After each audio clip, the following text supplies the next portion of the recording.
The author C.S. Lewis said, "You can make anything by writing," and that's just what poet Frances Kakugawa has done. She's made a name and a life for herself thanks to the power of her words that have become award-winning books.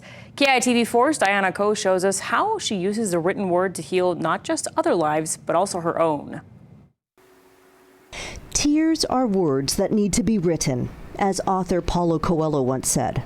That's just what Frances Kakugawa did in her 30s. After a heartbreak that hurt so much, she thought this while driving. I wish this car would just go into that tree, you know. Then I started to write poetry. I don't know where it came from, and I just never stopped. That was a half-century ago.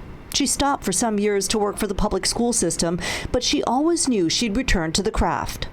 Knowing that I would be writing someday, from the first day of teaching, I kept all my anecdotes.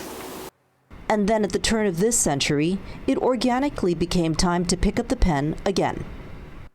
I just did stories and things, never thinking I would publish, because I kept writing poems throughout my life. Then I became a caregiver for my mother, and all of a sudden, the poetry began to come out again. The published author of 17 books also taught others to channel their emotions through writing. Summer Association, I facilitated about 2 poetry writing support groups for caregivers in Honolulu. Kakugawa likes to help children, too. Here's her reading from her children's book, Wordsworth Dances the Waltz, about families living with elders impacted by dementia. Now that she's losing her memory, she's still my grandma, isn't she? And that's the theme.